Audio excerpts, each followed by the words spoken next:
my name is Angie. This is my assessment. So I would first walk into the patient's room and introduce myself as I wash my hands. So my name is Angie. I'm one of the nurses. I'll be doing an exam on you today. Can I have your first and last name? Philip in the waiting. Philip. And what's your birthday? August 1883. And what day is today? Sunday. And where are we? Hospital. The hospital. Thank you very much. So go ahead and move on to the vitals. Height is 5'8". Weight is 150. I would palpate the systolic pressure. Systolic pressure is about 100. So I would take the actual blood pressure at 120/80. Heart rate is 75. Respirations are 16. Temperature is 98.6 oral.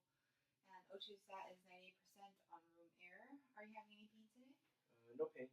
0 to 10, what's your pain? 0. 0. I would go ahead and document all the vitals and then move on to the examination of the head. First thing is the scalp for any masses, any lumps, any abnormalities, any lesions. Noting the distribution of the hair is equal. Move on to the sinuses. Are you having any pain here? No. So pressure to the frontal sinus and the maxillary sinus. Any pain? No pain. No pain. And then I'm going to go ahead and examine the lymph nodes, starting with the occipital on the back, the pre-auricular, post-auricular, the tonsillar, submandibular, submental, the pre-cervical, the post-cervical, the anterior cervical, and the posterior cervical, and the supraclavicular of the lymph nodes. So then after that, I'm going to go ahead and look at the eyes. I'm looking at the eyebrows. For the hair of the eyebrows, evenly distributed. The eyes, the skin, no dryness, no redness, no swelling, no discharge. The conjunctiva is white. And then I'm going to check the pupils. Go ahead and look at me. And pupils are equal, round, and reactive to light accommodation. Go ahead and follow my finger.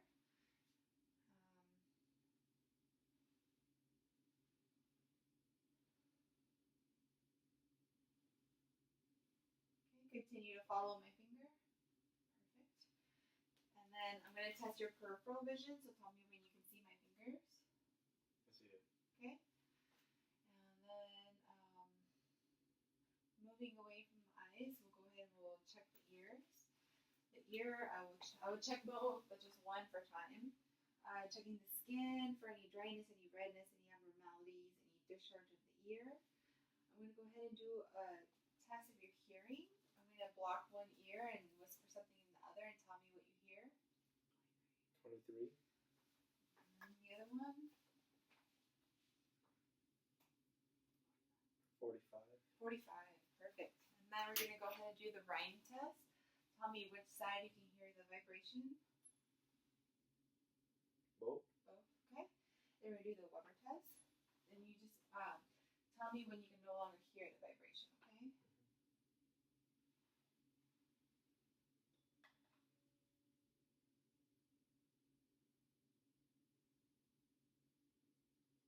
Good. Tell me when you can no longer hear the vibration.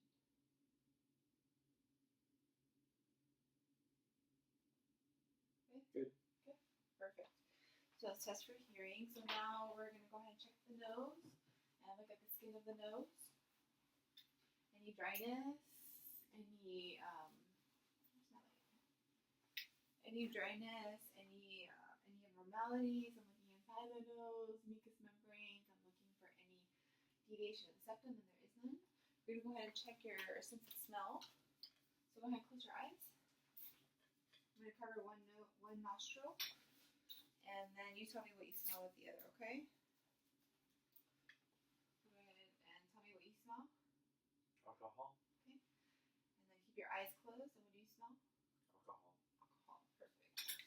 So now moving away from the nose, we're going to go ahead and check the mouth, and we're checking the skin on the outer portion of the mouth for any lesions, any crusting over, any abnormalities. Go ahead and open your mouth as wide as as you can. And I'm observing the mucous membranes of the cheeks, the gums, the teeth. I'm looking at the hard, soft palate. I'm looking at the tongue. Go ahead and stick your tongue out at me. Move it side to side. Okay, open your mouth wide and say ah. And look at the uvula and the pharynx. And then open your mouth wide, and then I would perform a gag test, or check the gag reflex. Go ahead and push against my hand through your cheek, through your tongue. Same other side. Okay, perfect. So now I will go ahead and check for the neck. I'm looking for any discoloration in the skin, any nodules or any swelling. I'm checking the trachea. Make sure that it's midline, and it is. And then I'm going to go ahead and assess the thyroid for any goiter, any masses, any nodules, any enlargement, any tenderness, and there is none. Go ahead and shrug your shoulders against my hands. Okay. And then move your face against my hand. And the same on the other side. Move your face against my hand. Okay, perfect. So now we're going to go ahead and move on to the musculoskeletal exam. And I'm going to start with the shoulder. And I'm palpating the shoulder, looking for any tenderness or any swelling, scapula, the bursa, bursae. Okay. Any pain, any tenderness? No pain. Okay. Go ahead and just follow me. Extend your arm forward and above your head. Okay, put it down, backwards. Perfect. And to the side, and then above your head. Perfect. And then behind your back and try to touch your shoulder blade. Perfect. And then up by your neck and try to like you're going to brush your hair. Perfect.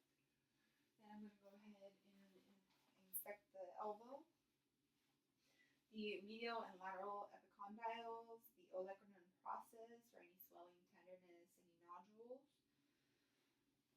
Go ahead and extend your arm, extend your elbow, flex your elbow, palm up, and then turn the palms down.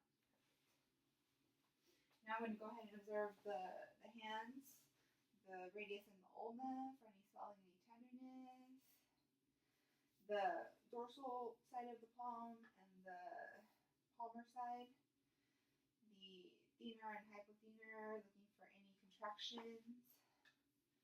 I am checking the metacarpal joints for any swelling, the proximal interphalangeal joints for any swelling, any nodules, the distal interphalangeal joints for any swelling, any nodules.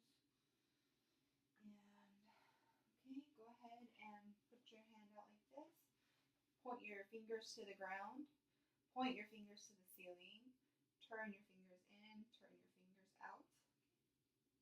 Make a fist with your thumb across your fingers. Opening up your hand. Spread your fingers. Put them back together. Your thumb, put it up. And then to the index finger. And then up. And then to the pinky finger. Perfect. So then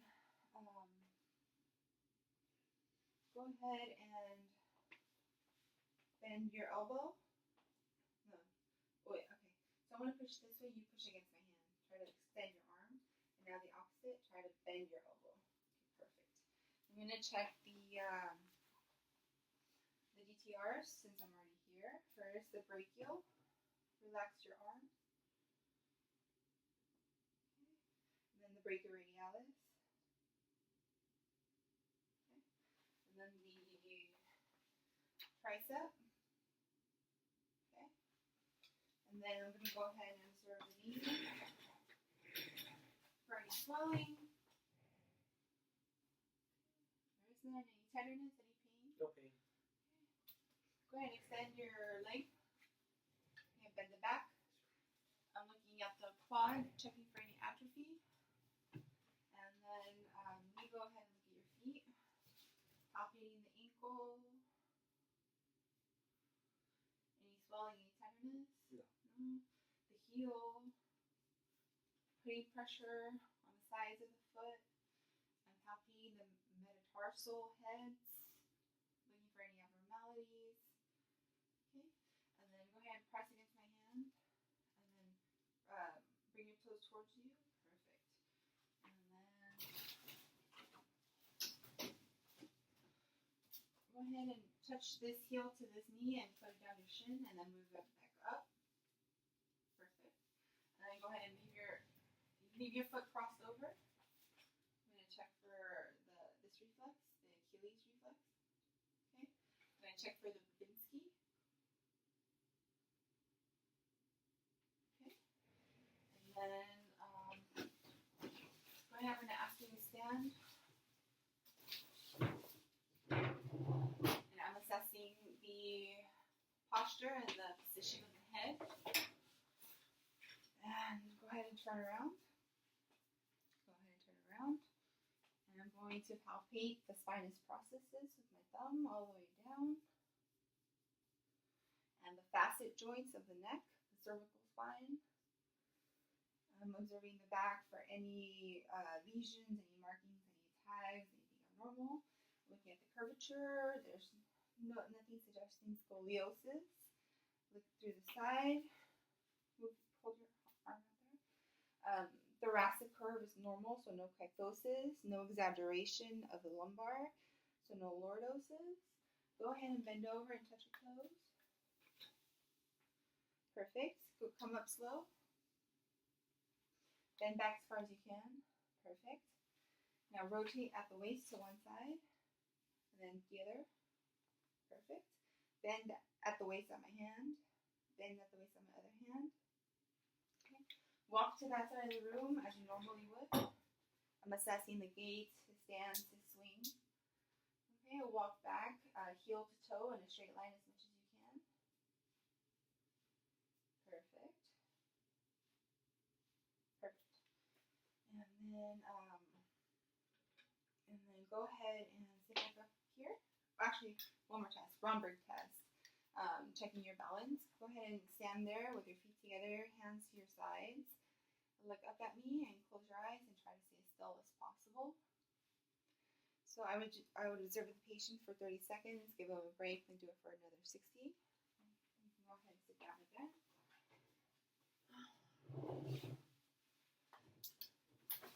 Go ahead and just stay there. So that was the musculoskeletal. I already checked DTR, so now I'm just going to check for pain sensation. Close your eyes. I'm going to do a test where I'm going to check the sensation in your face. You just tell me if it's sharp or dull. So is it sharp or dull? Sharp. Sharp or dull? Dull. Sharp or dull? Sharp. Perfect. And then keep your eyes closed using a cotton ball or a cotton whisk. So I'm going to check for light touch. Tell me when you feel it. Feel it. Feel it. Feel it. Okay, perfect. So then go ahead and lie back for me. Thank you. Perfect. And then straighten this leg. I'm going to put it up. And then move your toes towards you. Does that hurt? No. That was a lift test. The leg lift test. Okay. And then go ahead and cross over this foot to this leg. I don't know if I checked this already, but I'm going to check the Achilles tendon. Okay, DTR. And then that is it for the nervous, for the neural exam. Go ahead and sit back up for a minute, please. I'm going to check your lungs. So I'm going to observe the skin of the chest for any abnormalities. I'm going to observe the anteroposterior diameter from the front to the back and the transverse diameter from side to side. There's no concave of the chest. There's no barrel chest or no abnormalities. I'm going to go ahead and check for firmness. So if you can say 99 loudly and just keep saying it, please. 99, 99, 99, 99. Perfect. Thank you. So I'm going to go ahead and ask you to turn your body around and swing your legs that way. I'm going to observe the back, the skin, any lesions, any tags, any markings. I'm going to palpate the paravertebral muscles for any spasm and just palpate the bony prominences, the iliac spines. Okay, perfect. I'm going to go ahead and I'm going to percuss the lung tones in 6 locations.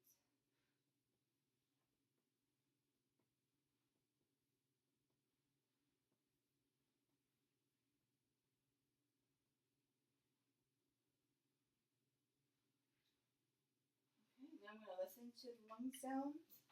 Go ahead and just take some deep breaths for me in 8 locations. So 1, 2, 3, 4. Normally I would wait 1 breath in between, but for the sake of time, 6, 7, 8. Perfect. And then go ahead and turn back around for me. When it sets the breath on the anterior chest, go ahead and take a deep breath.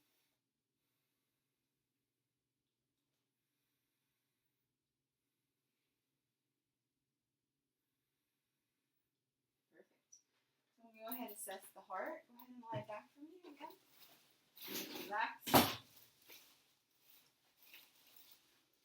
So I'm palpating the chest for any thrills, heaves, or lifts.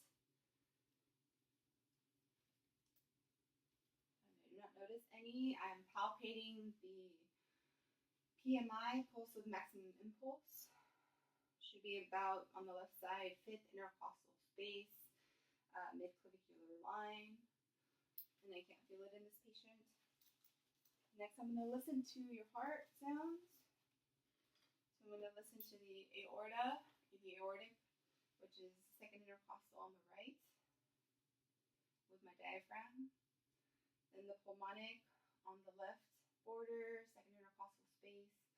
Then down to the tricuspid on the 5th intercostal space. Then using the bell, I'm going to listen to so that this was a tricuspid, now the mitral. The mitral with the bell is also the apex or the PMI. And then I'm going to go ahead and listen to the carotid for any groovy using the bell. And I cannot hear it. And on the other side, I cannot hear it. So next, I'm going to go ahead and do a vascular assessment. Look at the skin, looking for the distribution of the hair, for any abnormalities. I'm going to go ahead and assess the pulses. So I'm looking at the carotid, assessing the carotid on one side, carotid on the other side, doing the brachial, and the radial. Capillary refill is less than 2 seconds. Doing the femoral, popliteal, the dorsalis pedis, the posterior tibial. I'm checking for the temperature of both feet, comparing the two, and they're the same. Checking for any lower extremity edema, and there is none. Capillary refill is less than 2 seconds. I'm going to go ahead and do the abdominal check. I'm going to visualize the abdomen for any varicosity, any bulges, any masses, any discoloration, anything that might be abnormal. Visualize the contour of the umbilicus. I'm going to go ahead and listen to the bowel sounds on all 4 quadrants: right upper quadrant, left upper quadrant, left lower quadrant, right lower quadrant. Oh, I would also go ahead and listen to the vessels using my bell. So the aortic, the renal, the iliac, and the iliac. I'm going to go ahead and do some light palpation of all 4 quadrants. And then do some deep palpation of all 4 quadrants. Okay. I would check for McBurney's sign, and that would be 2 inches away from the iliac crest in a straight line going towards the umbilicus. If there was any pain there, it'd be a sign for appendicitis. And then McBurney's point at the right upper quadrant, hook my thumb into the intercostal margin and check for any tenderness, and that would suggest liver tenderness. There's none. So then after the abdominal, during palpation there was no rebound tenderness either, or CVA tenderness. And rectal and the general exam. I would check the patient for any hernias. Actually, I would also check for any abdominal hernias. So ask the patient to lift up your shoulders and your head from the table. And I would check to see if there's any bulging. Thank you. And I'll do the same thing with my hand at the inguinal area and check for any bulging upon exertion. I would check the general for any rashes, for any lesions, for any markings. Check the urethra, check the penis, the head of the penis. I would check the testicles for any masses, any lumps, any discrepancies, and do a testicular exam. I would displace. At this point, when starting the general and inguinal exam, I'd be wearing gloves, so I'd be able to displace the testicles to the side to visualize the peri area and check the skin integrity there for any lesions, any redness, any rashes, any markings, anything abnormal. I would line my patient on the left decubital side, and I would assess the rectal area for skin integrity, for redness, for hemorrhoids, for anything abnormal. I would proceed to do a prostate exam with my fingers pointed towards the umbilicus, and that's how I would enter the rectum. Feel for the prostate, feel for any enlargement, feel for any nodules, anything that would be abnormal. And no breast exam would be indicated at this time.